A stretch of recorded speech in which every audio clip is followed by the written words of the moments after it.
in there, and in a short while, Agnes will take us through what exactly we do. We aim at revolutionizing education and training in business and in career development. And we hope that through our mission, we will be able to make education and training efficient, effective, impactful, scalable, and cost-effective. We are also accredited by the National Industrial and Technical Authority. So briefly, that is who we are.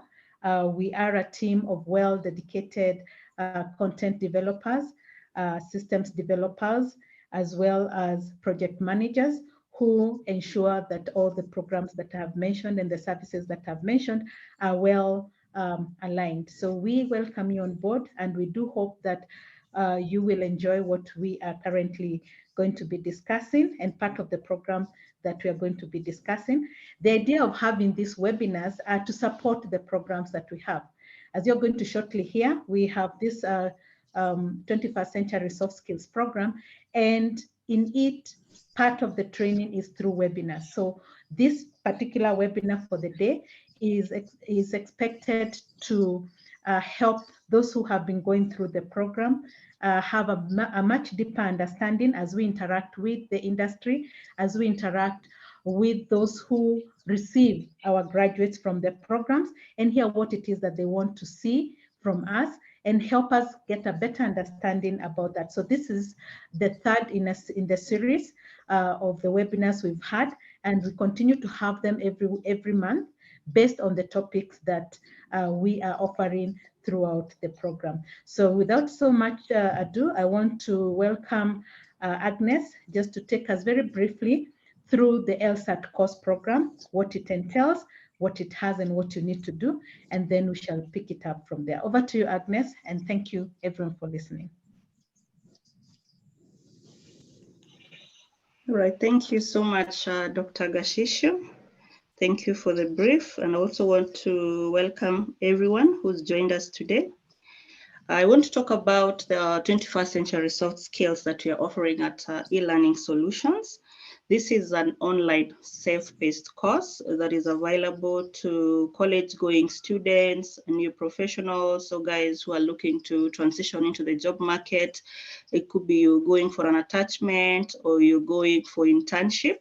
It's actually a course that is designed to ensure that you transition well into the job market and you fit within the requirements of what the job market is looking for in terms of soft skills. And some of the areas that we are looking at include personal management skills, interpersonal relationships, making effective decisions, managing my health, leadership skills, citizenship, the world of work, and financial management. All these are areas in soft skills that are relevant in the current job market. So we are looking to empower the next generation of workforce into meeting the requirements of the job market. As much as they meet the technical requirements, we are also looking to empower guys to meet the soft skills requirements when they join the job market. Now, in terms of course features, the course is online, self-paced, so you don't have to attend a physical class. You can log in online, do the course at your own time. You can even do it in the middle of the night.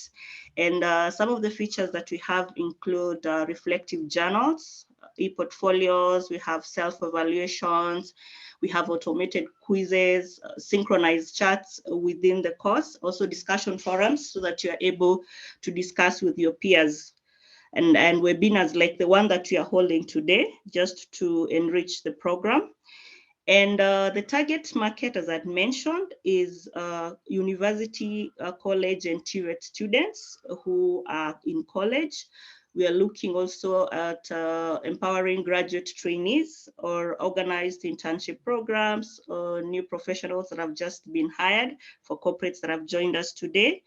It's actually courses that are applicable across the board. And apart from that, the courses are also available as single units.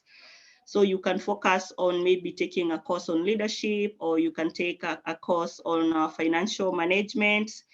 These are also available as single units. Currently, we are charging the course at 9,500 for the 8 units, and you're able to take the course within 9 weeks. And upon completion, you get a certificate that you can present outside there into the job market. And then for the single units, we are charging 2,000 shillings per unit. This applies to Kenyans. Non-Kenyans, we are charging 100 USD for the whole course. Now, in terms of reaching out to us, we will be sharing a registration link on the chat section. You can click on the link if you'd like to register for the course. If you'd like to reach out to us, there are phone numbers on your screen where you can reach out to us through the phone numbers, or you can do us an email and we'll be able to reach out to you to assist you. So today we are here to encourage students to register for this particular course. We are here to actually call upon parents to facilitate the young adults to take this course and empower them to be able to transition into the job market. We are also calling upon corporates that have joined us tonight to consider reaching out to us and offer this course, or buy this course and offer it. So that's it from my end. I'll return it back to Dr. Esther. Thank you. Thank you very much, Agnes, for taking us through that. And just to add on to what she's saying, or what she said, we are currently now in discussion, and we're very excited about that, with partners who want to join us to help them get employees or workers from us, those who have gone through the training. And I'm sure you must all be aware of the various jobs that are existing currently. There is a course coming up, a unit coming up very soon on the world of work and all the opportunities that are available in the marine sector, in abroad, online jobs and stuff like that. And you've heard this government has been talking a lot about that. So we are very happy. In the last week, we are actually processing a partnership with 2 recruiters who are recruiting for countries out for other countries. And for a start, right now we need about 10 welders to go to Hungary very urgently. And one of the requirements is that they must have a certificate on soft skills and other requirements that they are going to be told. We're also having quite a number of those coming up in the next few months. So please look out on what we are currently doing. Check out our site and please register into our portal. Do everything that you're expected to do for you to get ready to be picked in those job opportunities that are currently coming up. So we shall be communicating a lot more about this. Keep in touch with us and we'll let you know what is happening. But first and foremost, one of the requirements for you to join our placement prep unit, that's what we'll be calling it, will be to having certified us by going through the LSAT program or the 9 units. For this agency, they're expected to leave the country in September. So we are happy that as we move on, more people are seeing the importance and the urgency of having these soft skills, and they are coming out to request that we assist them in preparing our recruits who are going out of the country with these skills so that they're able to adapt once they get out there.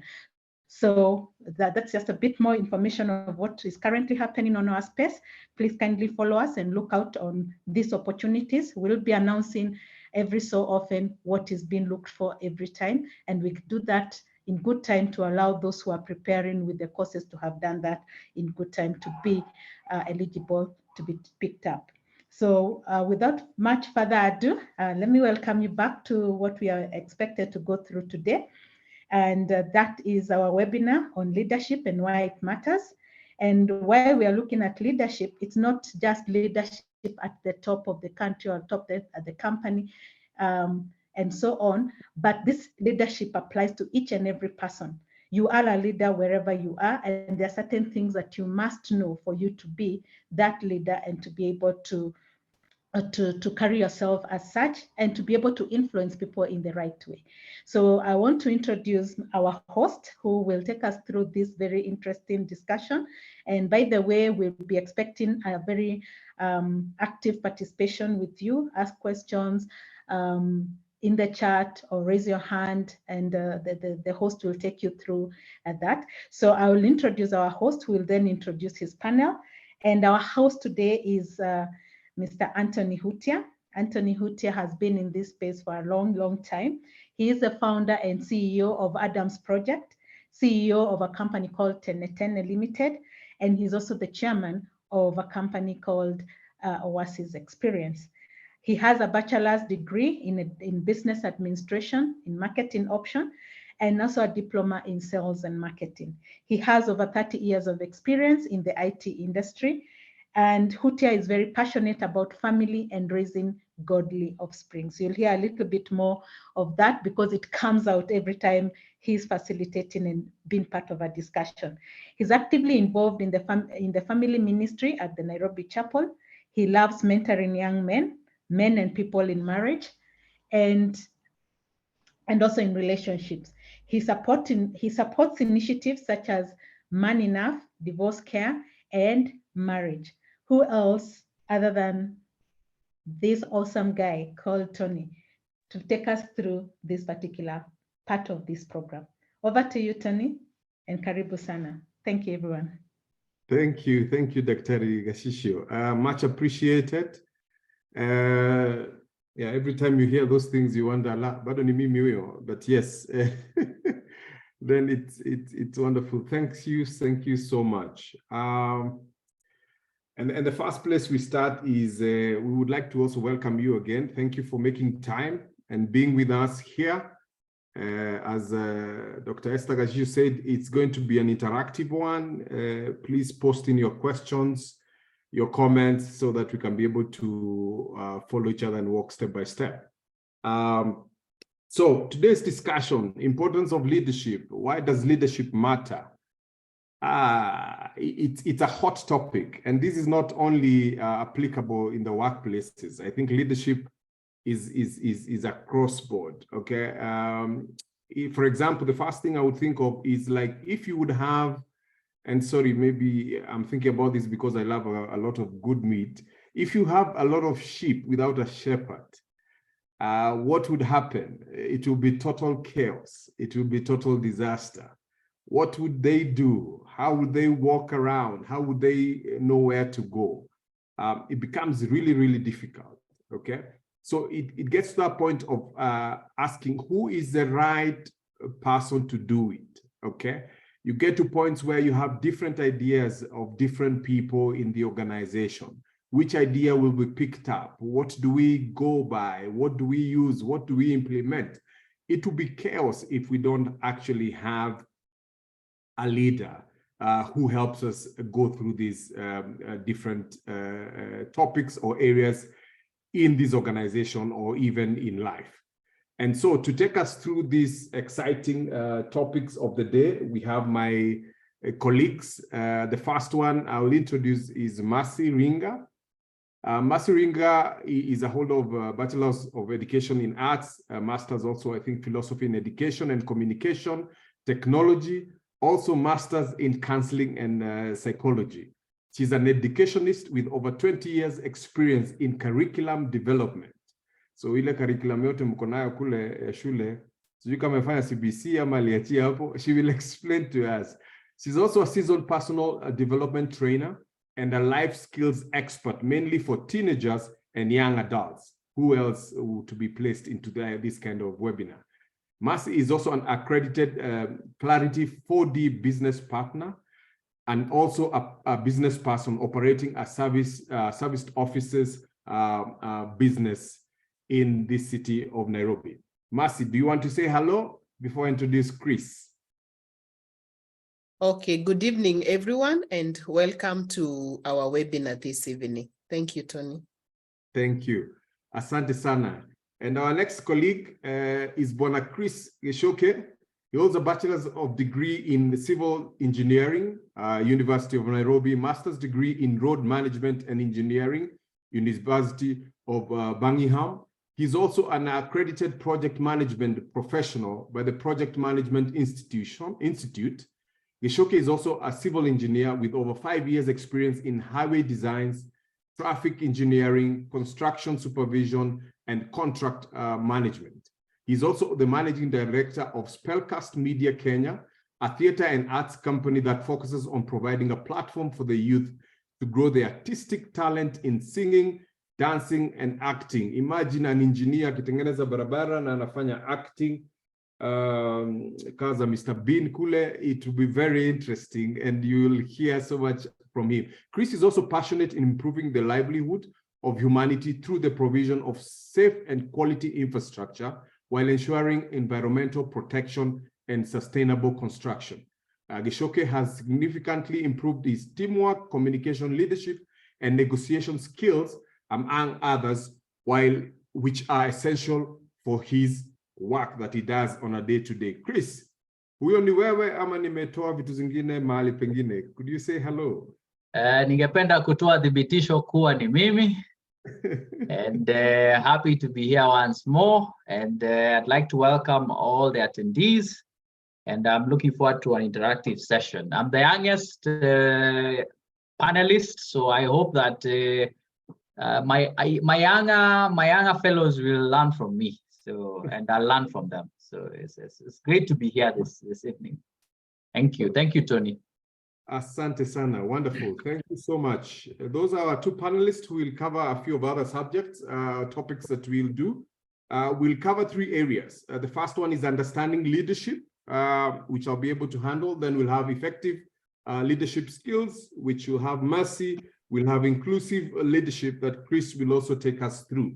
So we start off with understanding leadership, and maybe to ask ourselves, who is a leader?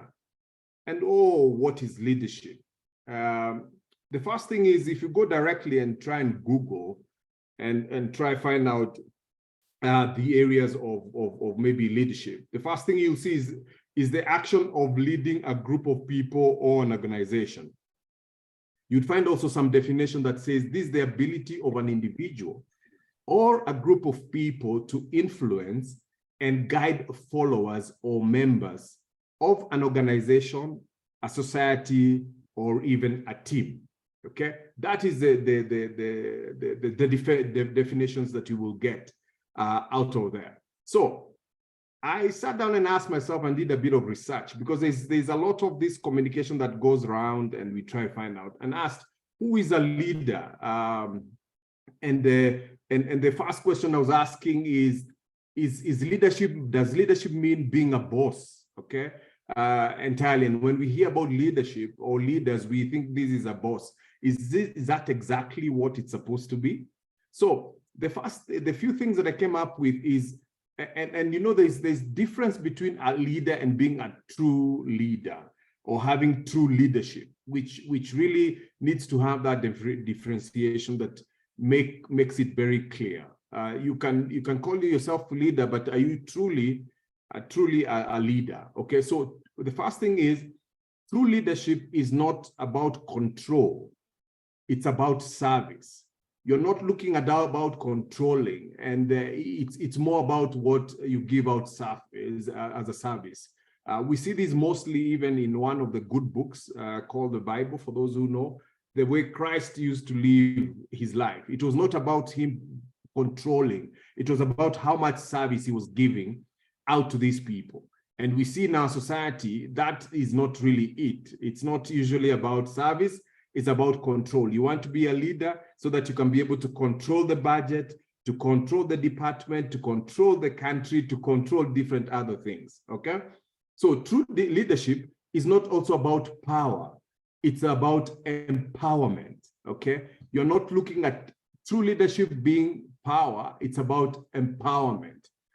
That, and this one you would get out when you hear people saying, that person empowered me to do this and that, okay? That person made me great, okay? That's where you see that actually your leadership or true leadership really worked for the people that actually are following you, okay? True leadership is not also about manipulation. It's about inspiration, okay?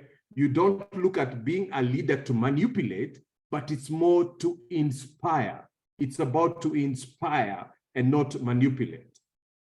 Number 4, true leadership is not about people it's about purpose. What I mean by this is most of the time we look at it, when you hear about leadership, you always want to be looking at how many people am I leading. You find people in organizations fighting, my department is not the biggest, or I would want to have the biggest department. I would want to have this. And always it's about people. But actually, it's supposed to be about purpose.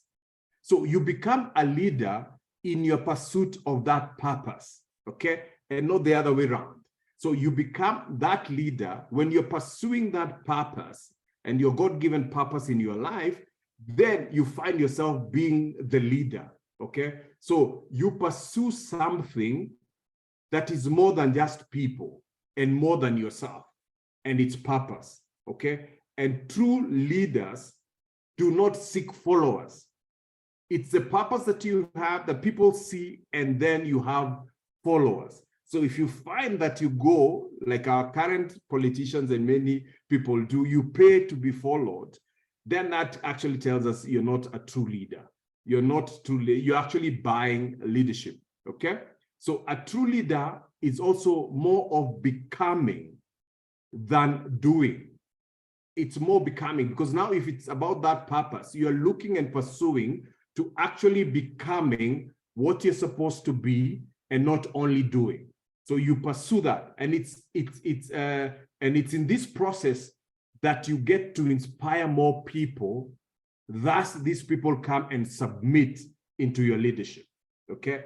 Because you're very clear of where you're going and what you're doing, then becomes very easy for people then to follow you, okay? So that aspect of purpose being the main leading factor helps you then have this following of people then who actually submit to your leadership, okay?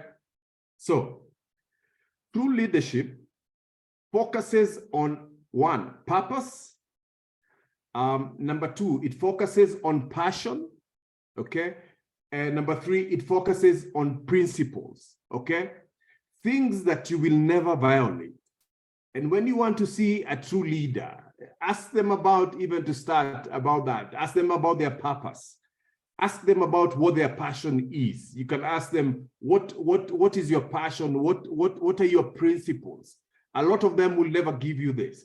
So there is that part of one, purpose, there's passion, and there's principles, okay?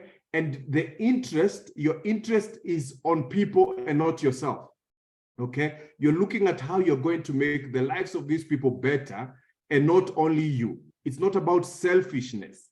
It's not about self-interest. It's about us as a team, us as these people, us how can we be able to do this, okay? And lastly, true leadership is about vision. You have to have a vision.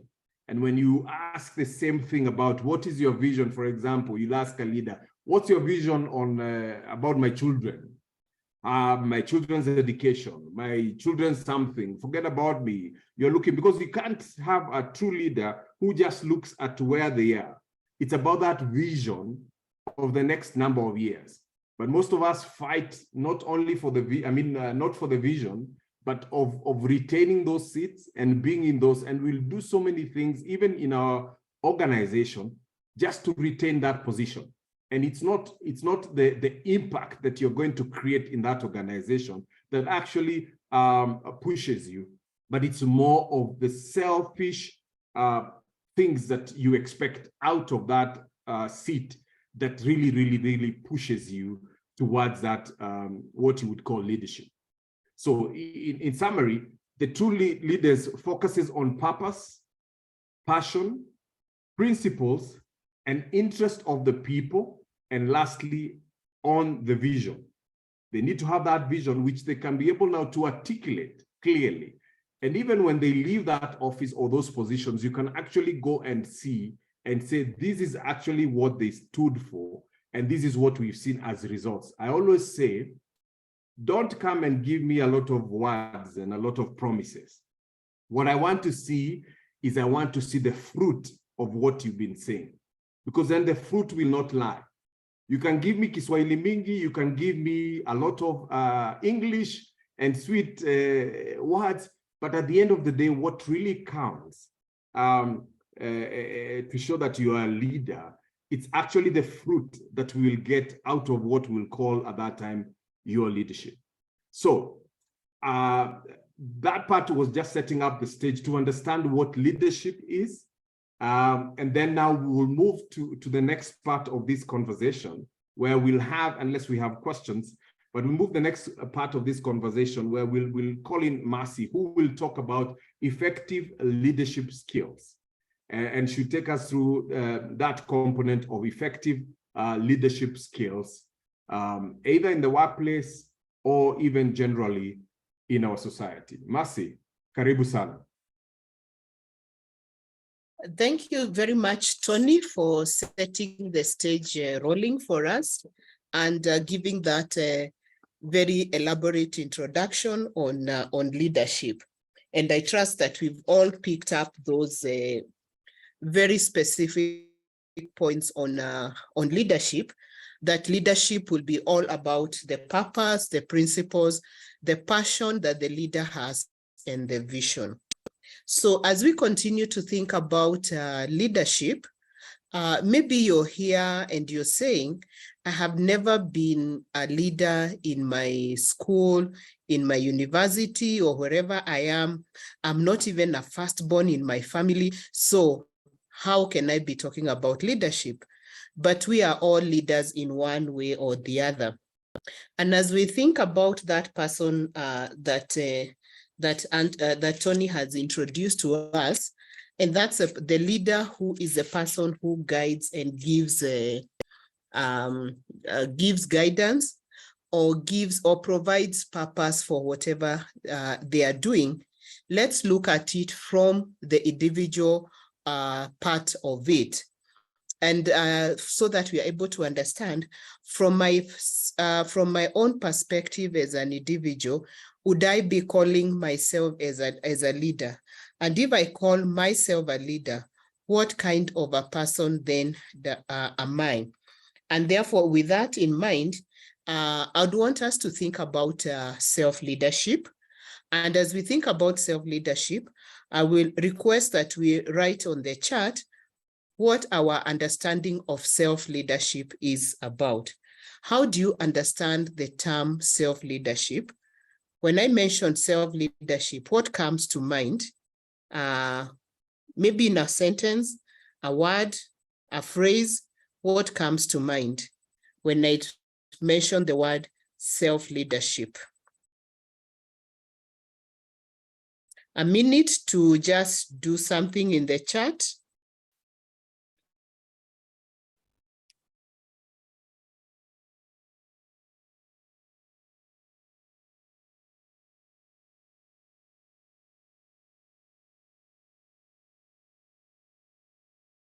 I want to give a reward to the first person who answers. Margaret Gogi, yes. Guiding myself towards my daily and weekly roles. Thank you, Margaret, for that. Janet Mwadiga, self-leadership to me is being self-directed. And Brian, self-leadership is being able to control yourself and take lead in every life aspect. Yes, let's keep those charts coming in. And you're all very correct. Agnes, please note for me those three people, Margaret Gogi, Janet Mwadiga, and Brian Ouma, so that I can give them a reward later after this. Yes, when we are talking about self-leadership, we are actually talking about, we know that leadership is about influencing others. So how do I also influence myself as an individual? So this would be the practice that we put in place, because leadership is all about our approach to different aspects and our approach to how we guide others, how we influence others. So as we think about self-leadership, we are looking at how do I understand myself? And the 21st Century Skills, Soft Skills course that the e-learning solutions is running is a great program to build on my self-leadership. Because when I talk about self-leadership, I need to ask myself, do I understand who I am? Do I understand what my skills, my talents, my strengths are? Do I understand areas of weakness that I need to work on? Am I able to control my emotions? Am I able to know what emotions I'm dealing with and be in full control of the same? So as going into self-leadership, I will be able to do these things, that I'll be able to understand myself as an individual. I'll be able to take full control of my emotions, taking note that we all experience different emotions at different times, and therefore I should be in charge of these emotions and not get overtaken by events. And also the other thing about self-leadership, as a leader in myself, I also need to know, how do I relate with those people who are around me? How do I, if I have conflicts that I need to solve, because in life we'll always experience conflicts. So if I'm solving these conflicts, how do I solve them in a way that is peaceful, that does not hurt others around me and does not hurt me, is not destructive, either to human life or property? So this kind of, once I'm able to internalize this, then I can say I am a good leader. Then what decisions do I make? Am I a person who is able to make important decisions based on serious critical analysis of what is at stake, so that whatever decisions I make, I'm making decisions that are going to be helpful to the people around me, decisions that are going to be helpful to me as a person. So when we talk about self-leadership, it is that practice of understanding who you are, being able to guide yourself, being able to relate well with others, and also being able to make very effective decisions in whatever I do. And then I also need to ask myself, do I have that self-drive? Do I have the motivation? Do I have, do I accept myself as I am and learn to change those things that I know I need to change? And of course, because there'll be other things that I know I should change, but are impossible to change, how do I live with that? And how do I live with that positively? So self-leadership is very, very important for each one of us. And I don't have to have that title either in my institutions or in institution of learning or in my place of work or even in the family setup. I may not have that title, but wherever I am I practicing self-control? Am I practicing self-responsibility? Am I that person who is also responsible for the decisions that I make? Or do I become that person who is always blaming others and not trying to find a solution to things that are around me or to problems around me? So that, so if I'm the kind of person who seeks solutions, then I can say that for sure, I am a good person when it comes to self-leadership. So, so when we talk about self-leadership, it is also very important to establish that it is all about basically understanding myself, and it's that ability to manage myself for who I am, being able, as I say, to manage my emotions, and also being self-disciplined. So, and you can see all these things do not require me to have a title. I don't have to be the student leader in my university. I don't have to be the head of department in my place of work. All I need to do is to be that person who is responsible, who is self-driven, who is self-motivated, and who is ready to take up commitment whenever it is required.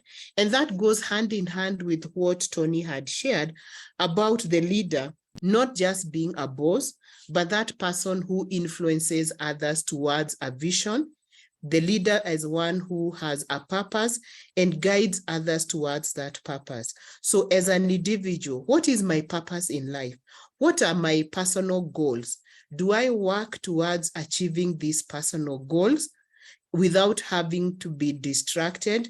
Do I know what I want to achieve in the next few months, in the next year, the next 5, 10 years, and not wait to be distracted? Not to be that person because I know I'm in this university, I'm waiting to graduate in the next 2 years, in the next 1 year. But there are all these parties coming up every weekend, and my friends are always pushing me to attend these parties. But I know I have some assignments that I need to hand in at a particular time. So do I get distracted from my personal goals because I want to please my friends? Do I get distracted from my personal goals because there is ABCD going on that will not help me reach those personal goals?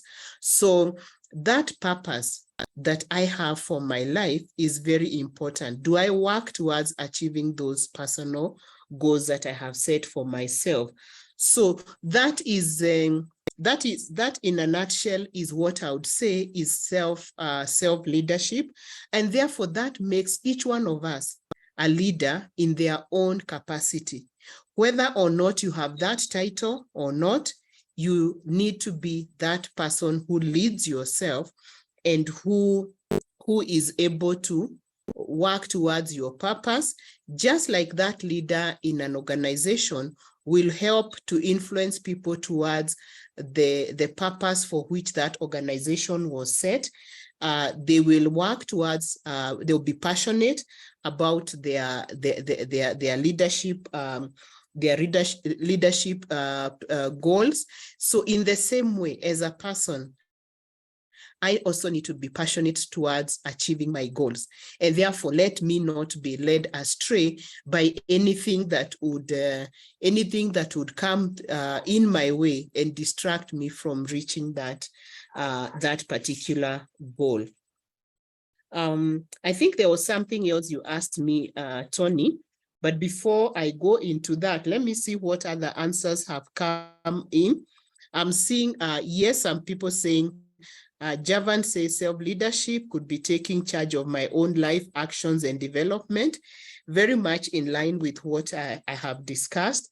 The ability to lead myself to achieve personal and professional goals and objectives. And leadership applies to all of us. It's not just a title. So that, so even if you don't remember anything else that I have said, one thing that I would implore all of you to remember is that what are my personal goals, and am I passionately working towards my purpose? Because that is when I will say I am self-led and I'm not going to be distracted by anything. Now, the other thing that Tony had mentioned was on to discuss certain leadership styles, and I'll just pick on one, and that is servant leadership. We have many leadership styles, and leadership styles just basically means the structures that different people use to lead the groups or the organizations that they are in. Now, I want to talk about servant leadership. And I think, as the name suggests, that this leader is not just a boss, he is a servant of the people. And therefore, if you have what Tony had mentioned earlier, that you are passionate, you have a clear vision, you have you are leading your group towards a particular purpose and following certain principles, then it will follow that you'll be able to practice the servant leadership principles that I want to discuss briefly. And for the servant leader, just like the name suggests, who is a servant? A servant is somebody who receives instructions and is guided. So in the same way, when we are talking about servant leaders, we are not saying that this is not a boss-it-all kind of a person. This will be the kind of a leader who gives service. And leadership is basically about service. And if I may make reference to the Bible, for those of you here who maybe read the Bible, one of the greatest examples of a servant leader is Jesus Christ. And he portrayed that in his ministry on earth. And a servant leader is that person who will ensure that service comes first. How am I serving the people that I am given to lead? How am I serving? What kind of service am I giving to the people that I am expected to influence or to guide in my day-to-day actions?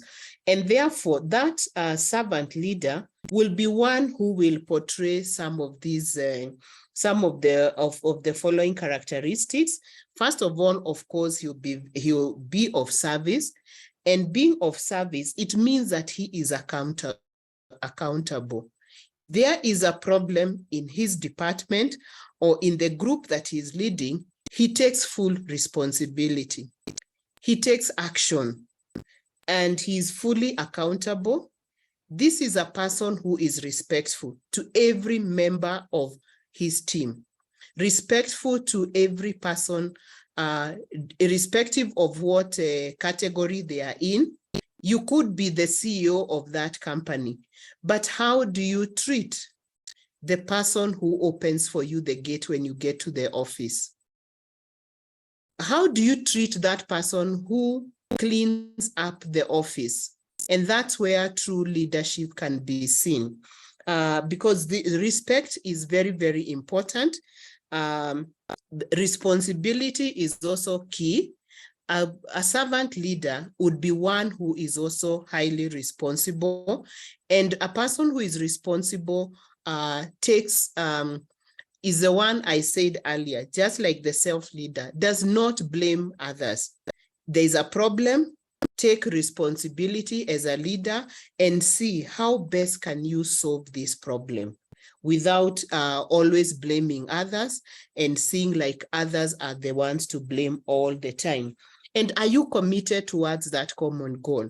So when you come together as a team, whether it's, and I know all of you are in different teams, be it in your family setups, be it in your institutions of learning, your places of work, your neighborhood, whatever teams you are in, as a member of that team, do you have clear goals of why you have come together? And are you committed towards achieving those goals? So the servant leader would be one who is committed towards achieving these goals and guiding people towards these goals. And you can imagine how beautiful it would be to lead a group where everybody also practices self-leadership principles. Because then it means that all these members of this team are all working towards achieving whatever goals we have set aside. And then very important is that the servant leader helps others to achieve their own personal goals, is very inspirational, motivates them, and creates opportunities even for them to grow. So that you'll find that a servant leader will not just be happy because he's there at the top, but he will guide others. He will nurture new leaders so that new people are developed and everybody grows as they move along. And therefore, he'll also encourage others to listen to their views. So definitely such a person has to be a very good communicator. And because as a good communicator, it means that you listen to others, take in their views.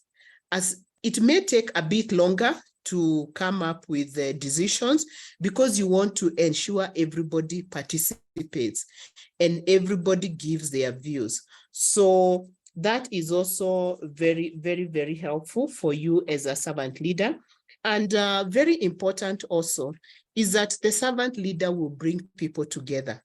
They will build relationships. When they see that people are not getting along in their team, they will want to ensure that there is harmony, there is good collaboration within that team. So let's ask ourselves, in the places where we are leading, in the places where we are working, are we nurturing leaders? Are we ensuring that there is collaboration within our teams?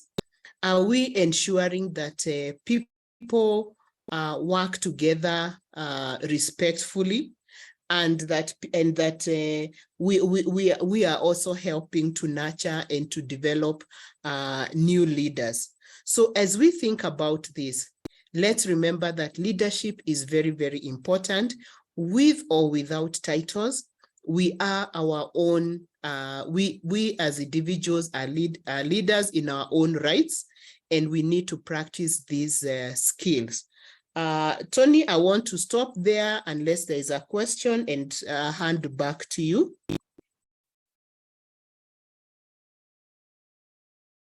Thank you so much, Mercy. Thank you so much. So leadership is important with or without titles. And those titles sometimes are just fake. So you've heard about servant leadership. You've heard about your goals and purpose. And you've been told that you're actually a leader in your own capacity, and you should never limit yourself, right? We've seen in the good book some people who are firstborns and they're overtaken by the people who followed them. This is Jacob and Esau. So it doesn't matter where you come. You have your leadership, and you are a leader at whatever level. You were born a leader, so you should embrace that. Now, we want to hand over to Chris. He'll take us through the leadership skills of managing relationships and conflict. He'll also talk about leadership meant to be for, is leadership meant to be for a certain gender only?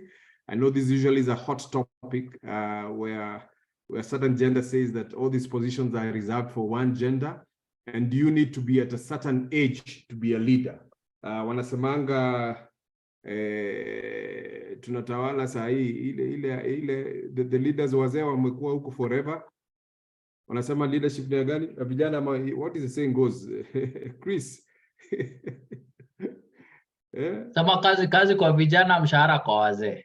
Oh, ndio hiyo. Haya, sawa. Karibu sana Chris. Thank you very much, Tony. Thank you also, Mercy, for the reflections on self-leadership and the reflections on servant leadership, which is very important in this modern day age. I think on my part, I think I will be discussing the issues of managing relationships and conflict when you're a leader.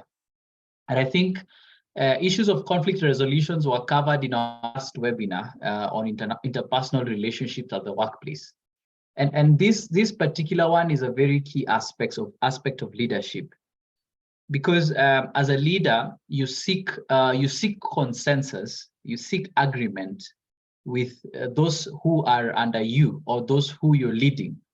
You can imagine if you're working somewhere, let's say in a bank, and you're a line manager, and you have released these instructions, and no one really is following, and everybody is disobeying. You can imagine how frustrating it is for you as an individual or as a leader. So managing those relationships and conflict is very key. And conflict is always there. No matter how good or perfect you think you can lead a team, you will always have disagreements. You will always have points of not being on the same page. So how do you ensure that as a leader or as a person of authority in an organization or in an institution, how do you ensure that you're relating well with people? I think also it is important to demystify. Just to add on to what Tony said earlier, when you hear the word leadership, it sounds so huge and so big. Unadhani ni mheshimiwa, you think it is such a big term. But even as we grew up, there are points of leadership that we all come across, whether you are a head boy, head girl, whether you are asked to write down noisemakers, whether you went to high school and you are a captain, or whether, at different times, or whether you are the head of a team in a competition. All those are levels of leadership, and it is important to understand that. So how do you manage relationships? Now, remember, anywhere you are, people have a perception about you. And how you relate with people at first can either make or break you. So one of them is building trust. Yeah. One way to make people agree with you is to build trust around you as a leader. So in fact, the people who are trusted the most barely have any issues even in resolving conflicts, because people have anchored their trust on them.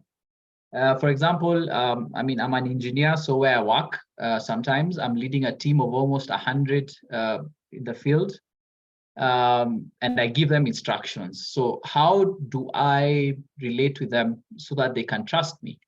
And one of the ways of building trust is to, as a leader, is to ensure that you are fulfilling your promises. Yeah. So maybe you told your team that if they achieve this target, they will get these bonuses, or you promise some things if your team meet the targets. But what happens if you do that and you don't, and you don't meet the end of your bargain? Then you start casting doubts over your credibility. The other way is to, maybe an employee came to you, or a friend came and confided in you something, but you went around telling everyone about it, yet it was told to you in confidence. And now you start losing a bit of credibility. And then the other issue is, is on managing conflict. Yeah. So how do you satisfy concerns brought to you as a leader? So, for example, you are a captain, and one of your team members, you're almost going into a soccer match, and one of your team members comes to you as the captain of the soccer team and tells you, I think you shouldn't have put a person X to start off in the first half. I think you should have put person Y. How do you react? What is your response to that? Do you take your time to listen, or do you bash off, or do you say, I'm the one to decide? So voicing concerns and addressing concerns of your team members, or those who you're in charge of, is very critical, because it shows a part of you. It shows empathy. So as a leader, you cannot just stamp your authority. I know that sometimes you meet caretakers or security guards who are very brutal. You can imagine you've gone somewhere, you want to enter the main compound, the security guard tells you, no, you cannot enter here, and not giving you any reason. And then you tell the guard, then maybe assist me carry some things from the car. Then he tells you, that is not my job. So you can imagine the kind of anger that you end up with. So you can imagine yourself as a leader. Somebody comes to you with a concern, then you bash it off and answer rudely. Then the other thing to manage that you can do to manage relationships and also manage conflict is to seek consensus. I think in this modern day age, it's very important to seek opinion of others. You do not just execute things unilaterally. Otherwise, if you do that, then you end up brushing shoulders, and you end up having dissatisfied members of your team. And seeking consensus does not necessarily mean, that everybody has to agree, yeah. But it is just important to let your team members know actions that will affect them. I'll give an example. So, for example, maybe it's COVID-19 season, and the business environment is quite tough. And I mean, there are cash challenges, cash flow challenges at the organization, and you are you are delaying salaries for one reason or another, or you're having some pay cuts. Yeah, how you communicate this to your employees, or your team members, is very important, because you can imagine if say you're paid a salary of 90,000 per month gross net, and then one day you wake up, next month you find you are paid a salary of 50,000, with no particular explanation. So it's very important, because those are the points at which conflict starts arising. And then also, as a leader, you need to have the abilities of persuasion. You need to be able to persuade a team. And self-persuasion comes also from your own confidence. Can you convince a team, of a certain deliverable that you're supposed to submit to a client? How do you motivate your team? How do you persuade them? And also, even when you're a leader, leadership can have several levels. So maybe you're in a junior leadership position, but you have to convince your senior boss that the method at which, or the process at which you want to follow, will be successful. But your boss is also very hesitant and reluctant about the process or the approach you're about to take. So how do you convince your boss that I am for sure I know this will work?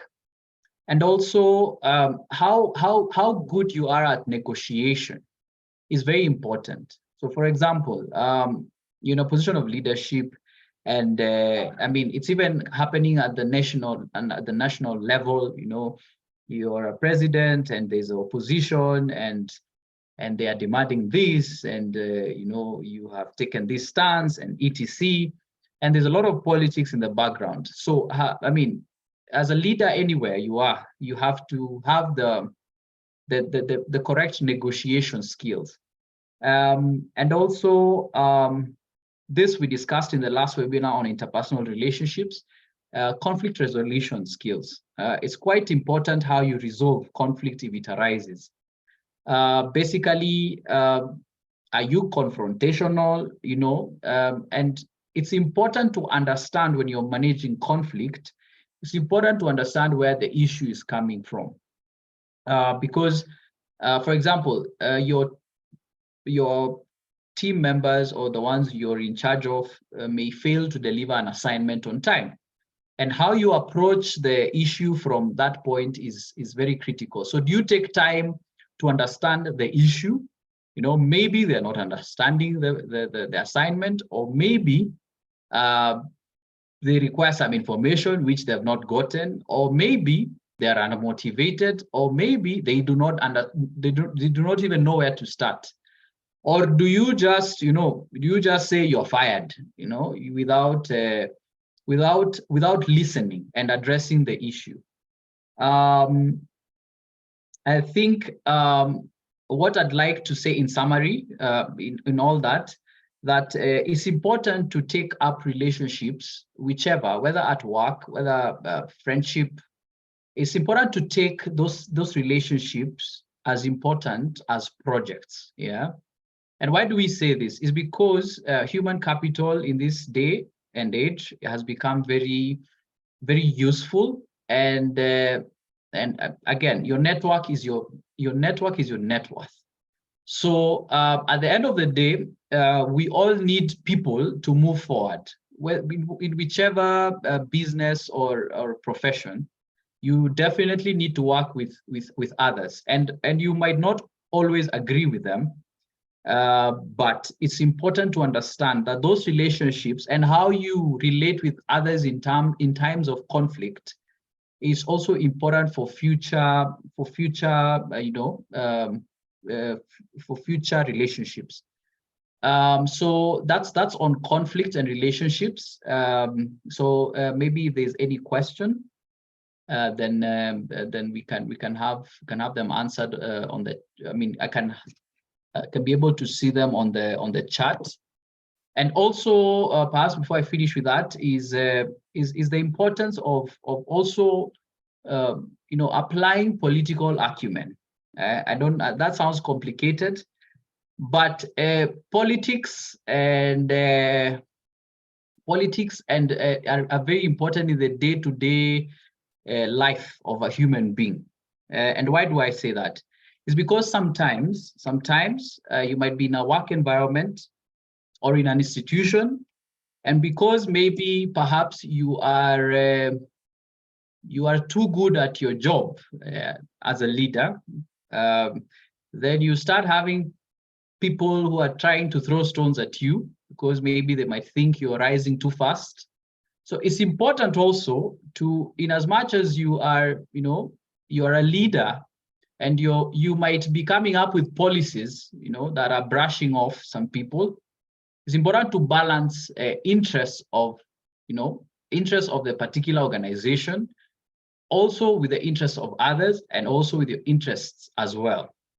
And why do I say this? For example, you might go to an organization as a senior manager, and when you go into that organization, you start realizing there's maybe there's been corrupt deals going on.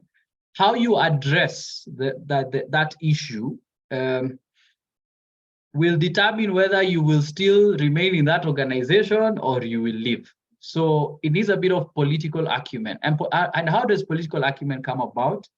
Political acumen comes about, by not leaning too much on one side. So you balance. So it's very important to identify those on your side, those against you, and also you show interest in listening to the concerns of both sides. So I think that wraps up the issue of relationships and conflict. So I think I'll combine the matter of the issue of age and gender in relation to leadership. I think from the discussions that my colleagues Tony and Mercy have had, I think it's clear at this point that there is no limiting age to leadership. I mean, when we're in primary, as I mentioned, some of us were prefects or head boys, head girls. When we went to high school, captain. And I'm sure, all those class representative, even in uni, all those are positions of leadership, and you're put in a position whereby you're expected to show people the way. So in terms of age, there is no limit, but for sure, the older you become, based on your experiences, experience is the best teacher in terms of leadership. You progressively and continuously enhance your skills because of the experiences that you've undergone in the past. And also, as you continue to interact with more and more people, of course, the skills that you get over time, of course, you become a better and better leader. Just relating to what Mercy spoke about in self-leadership, it is important that also before you lead others, it's important to put your house in order. Otherwise, you might find that you are struggling with your own issues of your own self-discipline, and yet you're supposed to guide a team forward. So it is important to just know that anyone in their own capacity can lead, even at your workplace, whether you are a procurement officer, you're leading a team, whether you are you're an advocate, you're leading a team, whether you are a construction manager, a pilot, etc. So age is not, it should not should not be an excuse on bad leadership.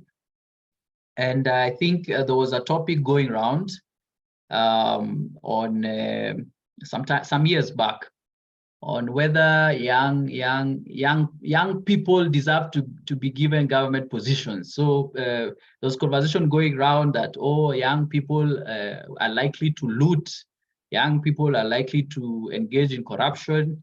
But in my opinion, that is all greed. So I mean, it all boils down to your personal principles.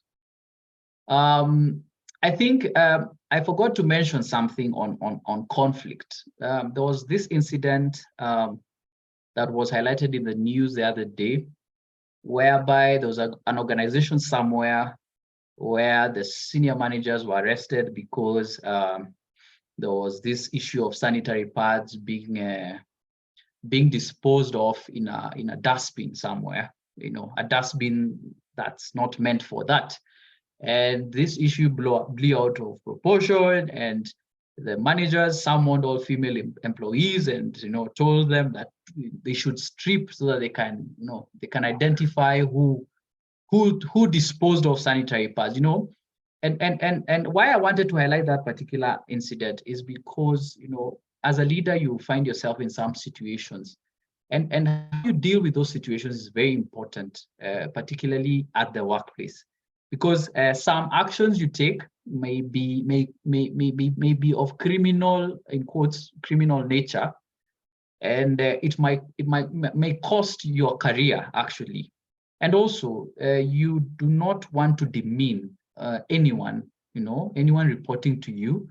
So it is very important.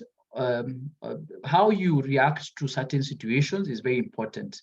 And now coming to the issue of gender. And that's mostly male, female. There are others which I do not want to dwell in, but male and female mostly. And the issue of gender at the workplace has been very emotive, as Tony mentioned, because first of all, in the recent past, more and more female population is assuming gender roles. And actually, it saw the amendment of the Constitution to include women reps in leadership positions, and even from the results of the last elections, we have seen more and more female candidates coming up. So there's been quite a bit of change in the leadership scenery in Kenya. That is. And it is important to recognize that. But in terms of leadership, of course, you may find differences in the style of leadership between men and women. And I mean, you can even when you come into the families, family level, just basic family level, you can tell differences in how a man leads the family and how a woman leads the family. Both genders have their own style, but effective in its own way. You might find a child, doing something wrong, running around, going up the stairs. The mother might tell the child, stop doing that. The child might continue doing that, but the father might say the same thing and the child stops. So one is more assertive, and you find that even later on in the work life, that it doesn't there's no preference whether it's a man or a woman leading, but what is important is their style, the style of leadership, and when you have a balance of both in an organization, then you end up you end up having a balanced, leadership, and they both have different perspectives. So, there's some people who say, mimi siwezi ongozwa na mwanamke. So there are all those notions out there, but it is very important to understand that, whether it's a male or female, it's a person in authority, and they deserve the respect that they require. And also, it's important for both genders to understand that at the workplace, it's also mixed genders, mixed cultures, and therefore the style of leadership needs to be a bit sensitive. If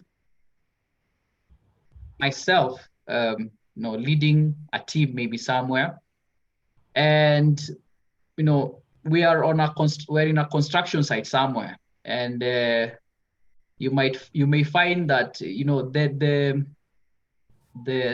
needs for the male and female population are very different.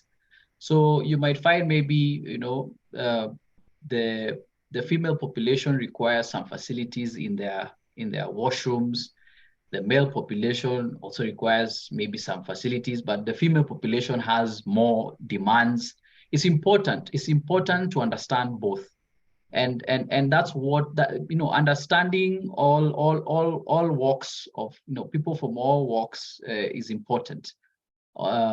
So that's in terms of age and gender. So I think Tony, back to you.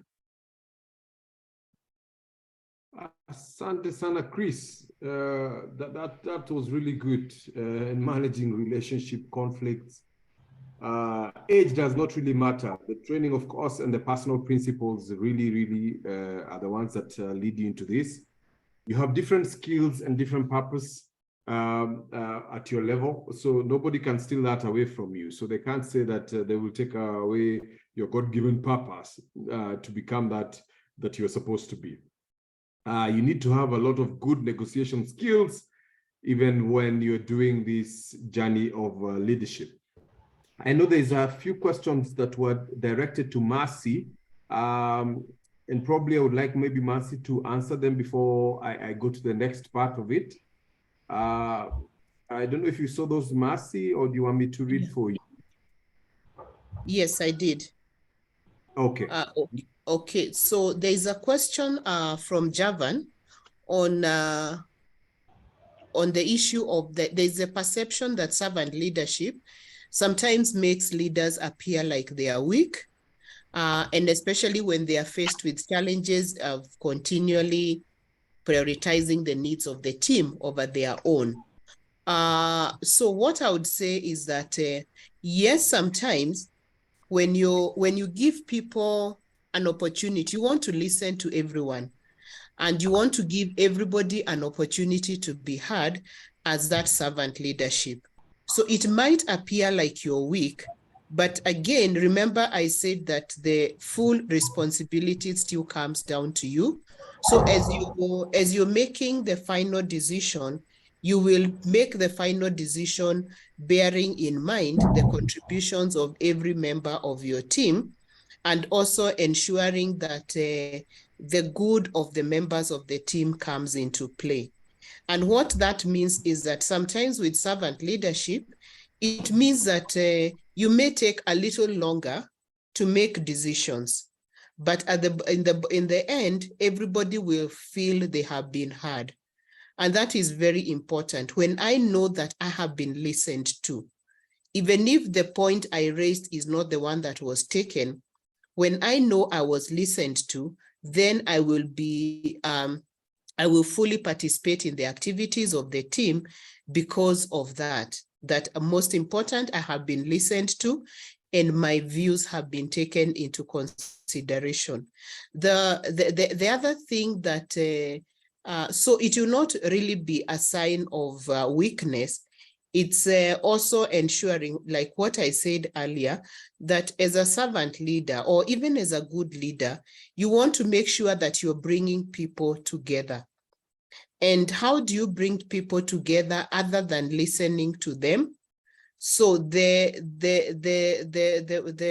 the downside of servant leadership is that decisions take a little longer to be arrived at, as opposed to other leaders who will come in and say, this is the path I want us to follow. And it doesn't matter how many times you want to you want to raise your voice about giving your views, but the leader comes with a clear-cut way on how you want that to be done.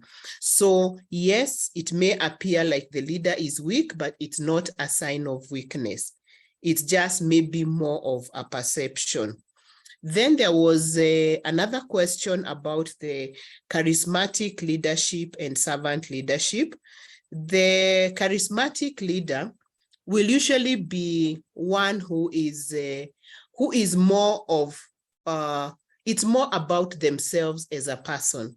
So they'll like put themselves out there. They know that they're in leadership, so like they'll be more of in a pedestal somewhere up there. And it's like others are supposed, everybody else is supposed to follow them.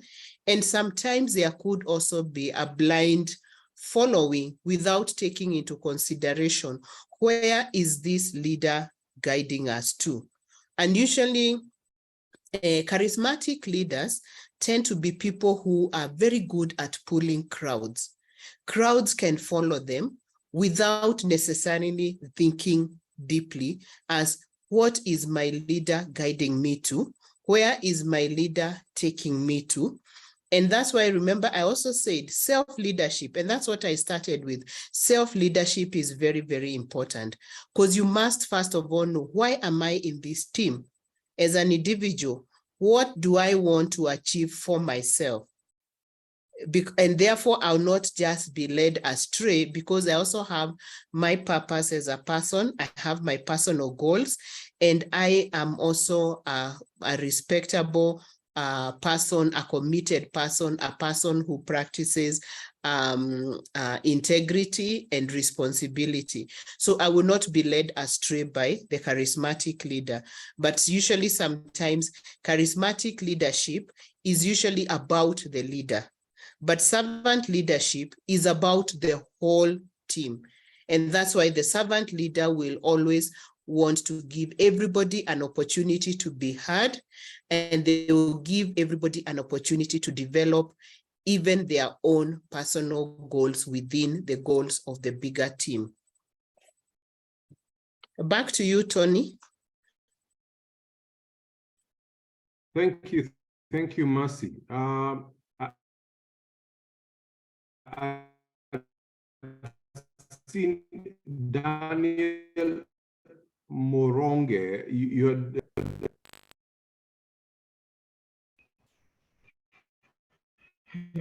Hello, panelist. Yes, Daniel. Good afternoon. Good evening. Yes, I have a question. Yes, good evening. I have a question on servant leadership and mentorship. Okay. How do I position myself to be mentored by my leader without looking needy, as in usionekane unajipendekeza kwa kiongozi? Yes, sir. Okay, thanks. Mercy? Okay, maybe one of the things that you need, remember, we have said that in servant leadership, we are listening to every member of the team. And you want to be mentored. And again, also within the same servant leadership, we said that the leader is out to make sure they provide opportunities for every member of that team to develop. And to develop both as a person and also to develop as a leader. Because a servant leader is one who also ensures that they mentor new leaders, so that when I'm not there, I'm not worried about what happens to the team. You've heard of people who are in leadership positions, but they don't want to move to a new, even to a new location if their organization transfers them, because they have not even developed anybody to take over. And when they leave, that department collapses. So it should not collapse because you had developed leaders. So a good leader will mentor, and they'll be able to see what are your skills, and therefore help you grow in that area. Because take an example of where you are heading a department. Say you are heading a finance department in your organization, and you are able to know within that overall finance department, as a leader, if I am practicing servant leadership skills, I'll be able to know who can I mentor to take over from me as a finance director? Who do I mentor to take over in another specialized area of finance? And who do I mentor in this other area? So if you are also practicing your self-leadership, you will definitely not appear like unajipendekeza. And anyway, you know what it is that you want to achieve as an individual, and that's what you work towards on. And if that leader is a genuine person and who is ready to help you, and I would believe that if the leader is a good servant leader, they'll be able to identify what are the skills, what are the strengths and weaknesses of every member of their team, and help them to grow in those areas and grow them well. And they will grow within his leadership or her leadership, and where the leader is mentoring every member of that team, based also on their personal goals. So your personal goals and purpose is also very, very important, because that's what helps you to grow in that particular area of leadership, or in whichever area of your life you're growing. And I would want to say, those of you who have not taken advantage of the 21st century soft core skills, this is now where you help yourself as an individual to develop those skills of self-leadership, and know what else, how do I bring myself to that level of being a leader as an individual. So take advantage of the course and enroll tonight. Thank you. Tony, Yes. Tony, maybe I can add to what just Mercy has given, Okay. which was quite elaborate. Also, as a young professional who is desiring, who has the desire to grow in the ranks, and professionally develop and ensure career growth. Also, how you relate with a leader, with your boss, is very important. Of course, if the little you're given and you're not delivering, no one will want to be associated with you. So it is important also that whatever little position you're in, you give it your best, and that way, just generally, even your boss will want to be associated with you. Because I can tell you one thing: bosses love when you work, because they don't have to do so much. But when you don't work, then they have to do a lot more. So if you do your work, I assure you, your boss will keep you close to you. But if you don't, then ole wako. Wanasema kitakuramba, then you don't have much to do. Okay, thank you, Mercy. Thank you, Chris, for that. Tony, can I add one more thing? Okay. I think Chris has made me remember something about where you're given work and you do it. Sometimes in your teams, especially in the workplace, you will find that there could be somebody in the team who is given all the work. And this is because the leader of that team realizes that if I give this work to Mercy, it will be done. If I give it to so-and-so, it will not be done. So sometimes I might get too much work and feel overworked. But in the long run, I end up learning a lot and getting fully even better developed. So let's not despise it when, of course, there could also be extremes where you are overworked for no good reason. but a good leader will be able to distribute work well within the team. But sometimes there will be somebody in that team who ends up getting more. And probably this is a person that the leader has identified to mentor, to take over from them. Because good leaders must always develop people to take over from them, because they know they are not there for forever. Back to you, Tony. Thank you. Even the good book Bible says that the people with the most of the talents were given more. The ones who had the least, even whatever little they had, was taken away from them. So you should strive to actually be somebody who's dependable for you to be able to do that. And Mercy has mentioned something. Yes, as a leader, still, even you should not be too lazy to just give one person. Your part of your role is to actually be able to develop more leaders and not just overwhelm maybe one person in your team who you think does that. But it always happens that that you get some of those that are there.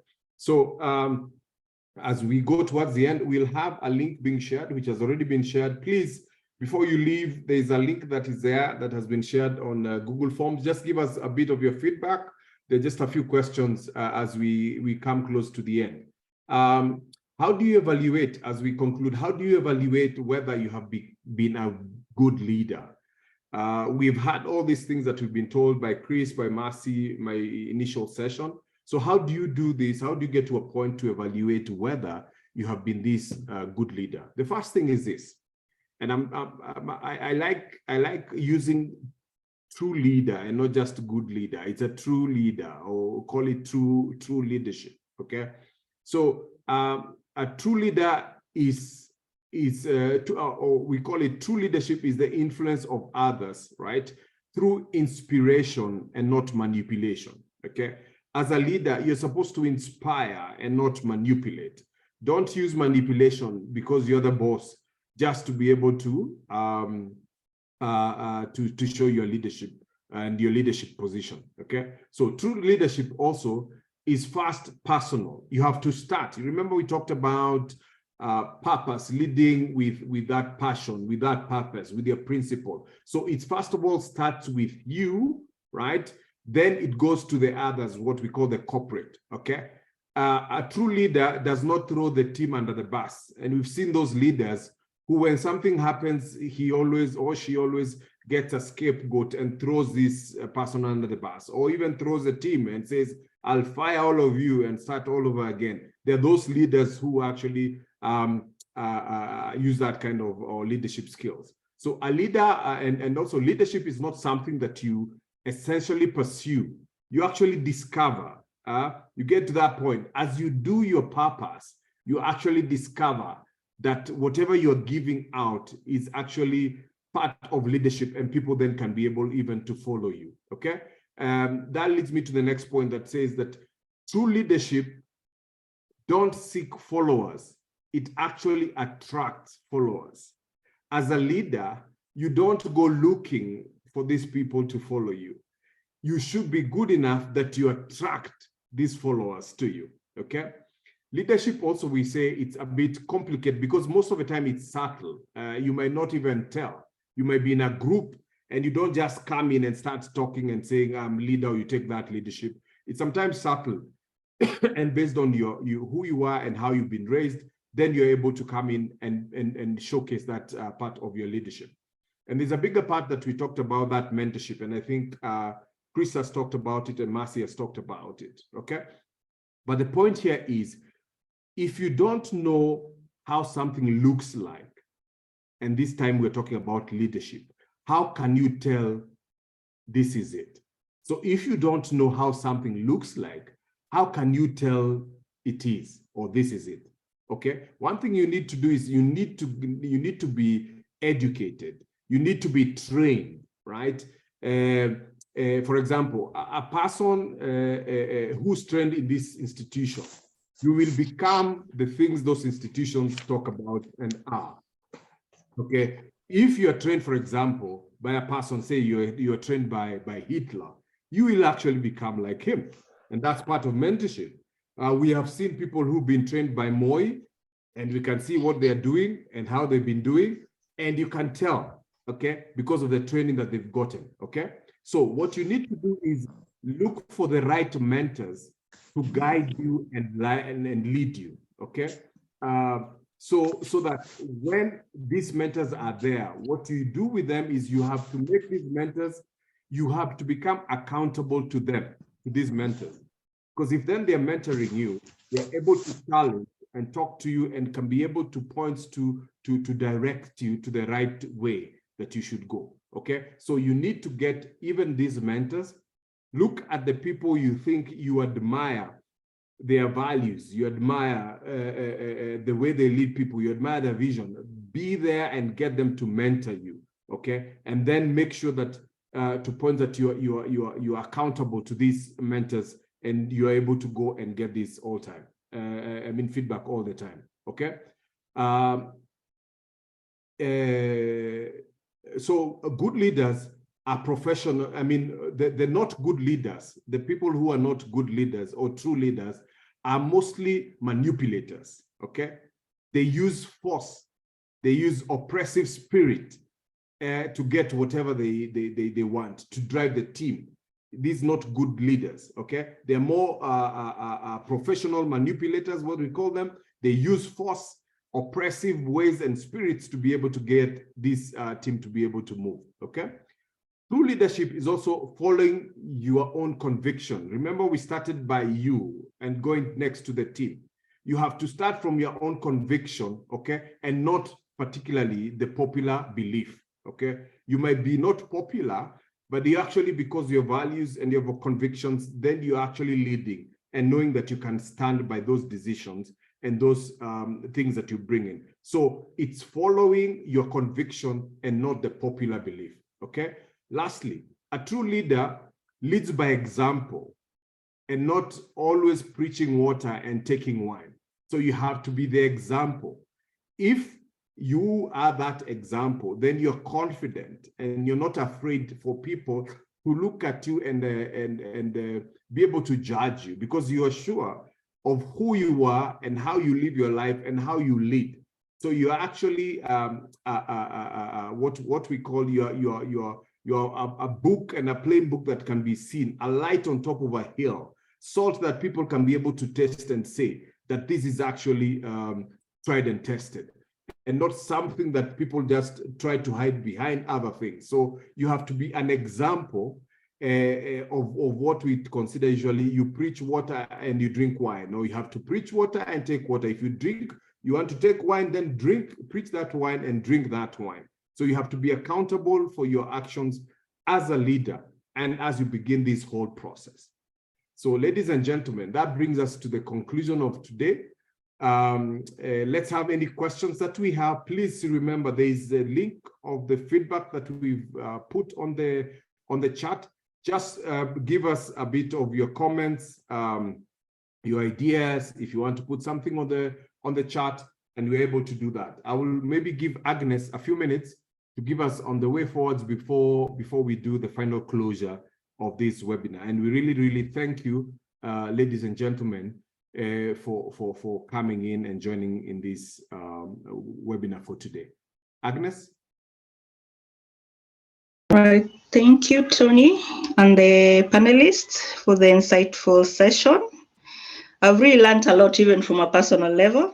From my end, I would just like to reiterate about our 21st century soft skills training, and just to encourage participants to register for the course. As I mentioned while we were starting the webinar, the course is available online, and we actually selling the course at 9,500. So if you're interested in partaking the course, we had shared a registration link on the chat section. You can go ahead and register for the course. If you'd like to reach out to us for more information, I'm going to be sharing on screen our contacts. You can reach out to us on the contacts on your screen. Reach out to us and we'll be able to help you on how to register. Again, we also have single courses. So those who are interested in taking single courses, you can go ahead and register for 2,000 per course. For this particular session, it was on leadership, which is just one of the topics that we are dealing with in the 21st century soft skills. So we just want to encourage everyone to take advantage of this course. It has 9 units. Go ahead, register, and empower yourself and get the soft skills that you would need to get to your next level as a student, or if you're looking to transition into the job market. If you're already in the job market, I'm sure these are skills that you will still need to move further in your career. Thank you so much, Tony. Back to you. Asante sana, Agnes. So with those few and many remarks, we want to... The host muted me. Okay, I was saying that for those few remarks, we want to thank Agnes. We want to thank Amasi. We want to thank Chris and the whole team for what they've done. We want to thank all the participants. I see Happiness. You have a question. You've raised your hand before we close. Happiness? Yes, sorry for that. Thank you. On that survey form, Yes. yeah, I was trying to fill it. So before you close, I think there's somewhere where it's indicating option 1 and it is mandatory for us to fill, but I'm not sure what is supposed to be filled in there. Maybe if you can check and quickly advise. Oh. Agnes, umesikia maneno? Harriet, you're on call. Kindly check on that. Okay. Sawa. It's Thanks okay, so I'm much. working on it. Okay. Happiness, asante sana. I like that name. My son is also called Happiness in another language. Thank you. So asante sana. So we really appreciate your time, taking time, joining this webinar, and being with us for the last 1.5 hours plus through this session. We'll be communicating the next sessions that are going to be coming. I've been advised you can get all the facilitators, all the webinar, the people that you might need through the contacts that are being displayed there, and we are able to help. We are able to walk with you through that journey, and we are able to answer any questions that you might have. So asanteni sana, Mungu wabariki, have a good evening, and I hope you're all safe and well through this Maandamano week. Asanteni sana.